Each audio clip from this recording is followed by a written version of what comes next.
দুদিন পরে একটা দিবস আসবে, বিশ্ব নির্লজ্জ দিবস, বিশ্ব বেহায়াপনার দিবস। যে দিবসে এই বিশ্বের কোটি কোটি মানুষ আল্লাহ পাকে সরাসরি অবাধ্য হবে। এমনভাবে অবাধ্য হবে যে মানুষ আর মানুষের জায়গায় থাকবে না। মানুষ তার প্রবৃত্তির পাশবিক দাসত্ব করবে।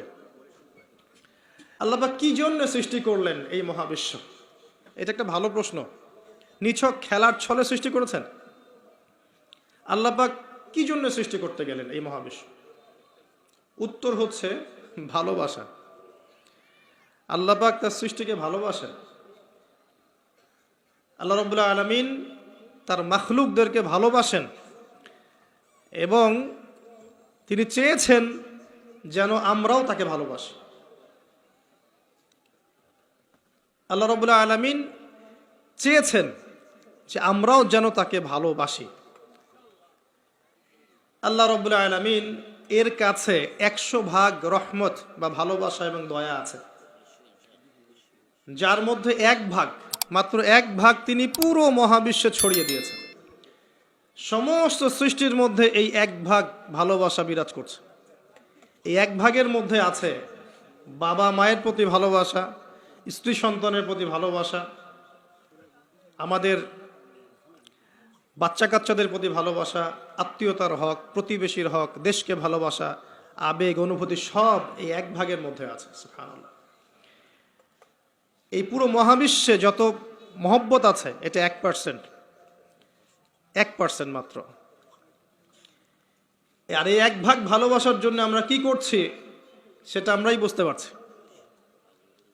আর বাকি যে 99 ভাগ রহমত, দয়া, ভালোবাসা, এটার কথা আল্লাহ পাক বলেছেন, এটা দিয়ে আল্লাহ পাক কিয়ামতের দিন তার বান্দাদের প্রতি রহম করবেন ইনশাআল্লাহ।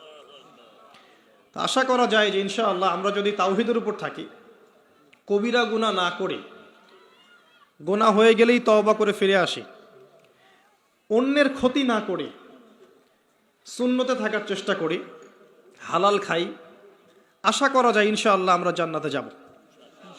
এটা এত কঠিন কিছু হবে না ইনশাআল্লাহ তাআলা। শর্ত হচ্ছে তাওহীদ, আল্লাহ পাকের একত্ববাদ, হালাল রিজিক, তার নবীর সুন্নত এবং দিনটাকে পরিপূর্ণরূপে গ্রহণ করা। আমল করতে পারেন না পারেন, আকীদা বিশ্বাস রাখা ইসলাম একটা পরিপূর্ণ জীবন ব্যবস্থা, এর মধ্যেই প্রত্যেকটা বিষয়ের সমাধান আছে। হয়তো আপনি আমল করতে পারবেন না, কিন্তু আকীদা আছে। আশা করা যায় ইনশাআল্লাহ আল্লাহ পাক সগীরা গুনাহগুলো আমাদের মাফ করে দেবেন ইনশাআল্লাহ তাআলা। 99 ভাগ রহমত। কয়েকটা এক্সাম্পল দিচ্ছি আমি। একজন ব্যক্তি ছিলেন বনু ইসরাইলের মধ্যে, সেই ব্যক্তি 99টা খুন করেছিল, 99টা মার্ডার করার পরে সে চিন্তা করেছে তওবা করবে। তার তওবা আছে কি না এটা জিজ্ঞেস করার জন্যে তিনি অনেক মানুষের কাছে ঘুরেছেন। তাকে সবাই নেগেটিভ উত্তর দিয়েছে। এক পর্যায়ে গিয়ে সে একজন আবেদকে জিজ্ঞাসা করেছে, আবেদকে যে বেশি বেশি ইবাদত করে। আবেদ কিন্তু সেই ব্যক্তি নয় যে আলেম। কথা বুঝতে পারছেন? আলেম তার কাছে জ্ঞান থাকে এবং জ্ঞান অনুযায়ী সে আমল করে, আর আবেদের কাছে খুব একটা বেশি জ্ঞান থাকে না, কিন্তু সে ইবাদত করে। এই আবেদকে সে জিজ্ঞাসা করেছিল, আমার কি তওবা হবে? সে আবেদ বলেছিল যে তুমি 99টা খুন করেছো, তোমার কিসের তওবা? তো সে ব্যক্তি এই আবেদকেও খুন করে 100টা মার্ডার পূর্ণ করেছিল। এরপরে তার মধ্যে আবার তওবার চেতনা আসে। তাকে জানানো হয় অমুক জায়গায় একজন আলেম আছেন, তার কাছে গিয়ে প্রশ্ন করো, তিনি উত্তর দিবে।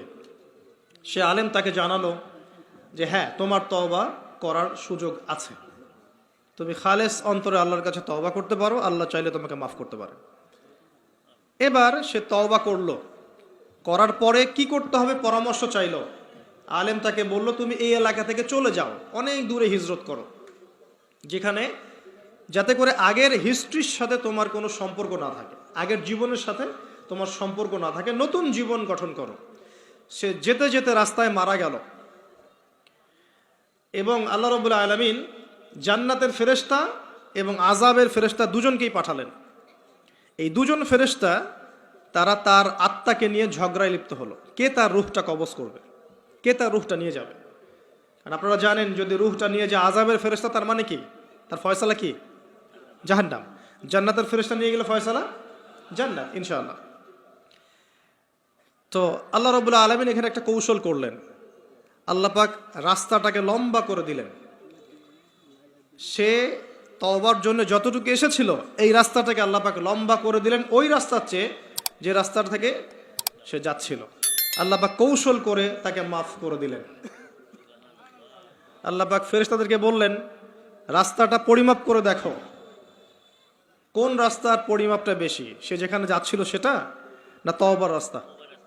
তো তওবার রাস্তার লম্বা বেশি দেখালো, এতে করে আল্লাহ পাক তাকে মাফ করে দিলেন। আলহামদুলিল্লাহ, আল্লাহ পাকের দয়া। একজন মহিলা ব্যভিচারিণী, ব্যভিচার বোঝেন তো, আমি আবার আপনাদের ভাষা খুব একটা বুঝতে পারছি না। তো জিনা, জিনা তো বোঝেন, হারাম সম্পর্ক, কাছে আসার গল্প শুনেছেন? কাছে আসার গল্প কার কাছে? একজন গায়রে মাহরাম পুরুষ একজন গায়রে মাহরাম মেয়ের কাছে যাবে, এই হলো গল্প। জিনা, ব্যভিচার। একজন ব্যভিচারিণী মহিলা একবার এক কুকুরকে পানি পান করিয়েছিল। কুকুরটা অনেক তৃষ্ণার্ত ছিল, সে তার মোজা খুলে কুয়ার ভিতরে নিয়ে সেখান থেকে পানি তুলে কুকুরকে পান করিয়েছে। এই আমলটার কারণে আল্লাহ পাক এই ব্যভিচারী মহিলাকে মাফ করে দিয়েছে। আরেকজন ব্যক্তি, তিনিও বানু ইসরাইলের। বানু ইসরাইল কারা ছিলেন তো? কারা? রোহিঙ্গারা? কারা?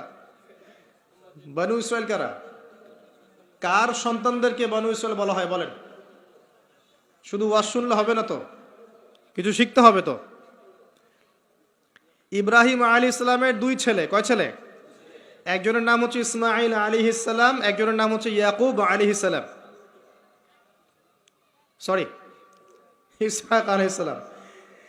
ঠিক বলেছেন, মাঝে মাঝে এভাবে বলতে হয় যাতে আপনি সঠিক বলছেন না ভুল বলছেন বোঝা যায়। একজনের নাম কি? ইসমাঈল, আরেকজনের নাম ইসহাক। ইসহাক আলাইহিস সালামের ছেলের নাম হচ্ছে ইয়াকুব আলাইহিস সালাম। কথা বুঝতে পারছেন?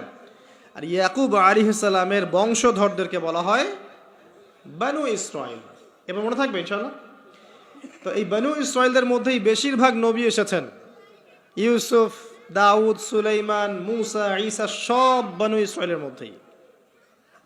শত শত নবী সব বানু ইসরাইলের মধ্যেই।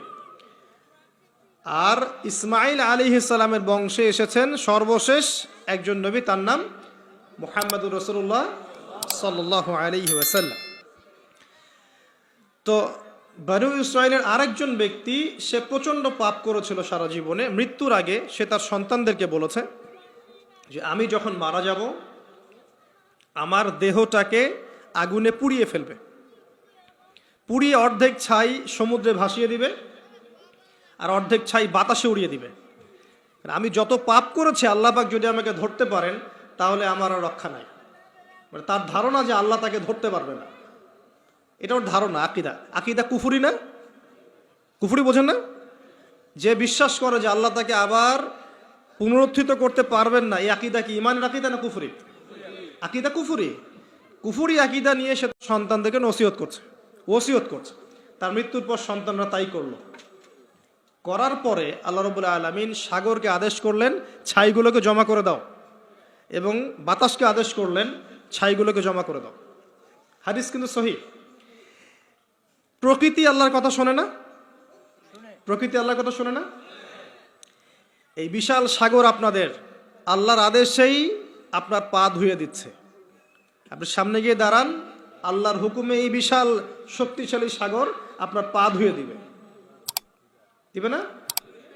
কিন্তু আল্লাহ যখন ওকে আদেশ করবেন যে আমার বান্দারা সবাই ইয়াবা খায়, আমার বান্দারা সব মাদক খায়, আমার বান্দারা সব জেনা করে, আমার বান্দা বান্দিরা এখানে পতিতা বৃত্তিতে লিপ্ত হয়েছে, জেনায় লিপ্ত হয়েছে, আমার বান্দা বান্দিরা এখানে নগ্ন হয়ে ঘুরছে, নামাজ কালাম পড়ছে না, তুমি এদের সবাইকে ভাসিয়ে দাও।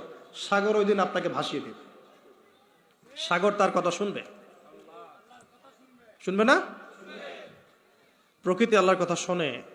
তো এই প্রকৃতি জড়ো করে দিল ছাইগুলো, জড়ো করে দেওয়ার পরে আল্লাহ পাক ওই ব্যক্তিকে আবার জীবিত করে বললেন যে তুমি এই কাজটা কেন করেছিলে? কোন কাজ? মৃত্যুর পরে ছাই বানিয়ে উড়িয়ে দেওয়ার কাজটা কেন করেছিলে? তখন সেই ব্যক্তি বলছে, মিন খাশিয়াতিকা ইয়া রাব্বি, হে আল্লাহ, আমি আপনার ভয়ে এই কাজটা করেছিলাম। আল্লাহ পাককে সে আরো একটা সেন্টেন্স বলেছে, আল্লাহ পাক ওটা হাদিসের মধ্যে নিয়ে এসেছেন। তিনি বলেছেন, আমি আপনার ভয়ে করেছি কি করি নাই, হে আল্লাহ আপনি তো সেটা ভালো করেই জানেন। কথা বুঝতে পারছেন? তো আল্লাহ পাক বললেন, ঠিক আছে, আমি তোমাকে মাফ করে দিলাম। এখানে কিন্তু পাপ করার অ্যাক্সেস দেওয়া হচ্ছে না, আপনাকে পাপ করতে উৎসাহিত করা হচ্ছে না। আল্লাহ পাকের দয়া রহমত আমি বুঝাতে গিয়ে এই কয়েকটা হাদিস আপনাকে বললাম। 100 ভাগ দয়া আল্লাহর কাছে আছে, 1 ভাগ তিনি ছড়িয়ে দিয়েছেন আমাদের সবার মধ্যে। কত মহব্বত করি আমরা আমাদের সন্তানকে, তাই না? স্ত্রীদেরকে, আমাদের মাদেরকে, আমাদের বাবাদেরকে, আমাদের দেশকে, আমাদের সমাজকে, আত্মীয়দেরকে, প্রতিবেশীদেরকে মহব্বত করি না, ভালোবাসি না? এই ভালোবাসা 1 ভাগ ভালোবাসার অংশ, বাকি সমস্ত ভালোবাসা আল্লাহর কাছে।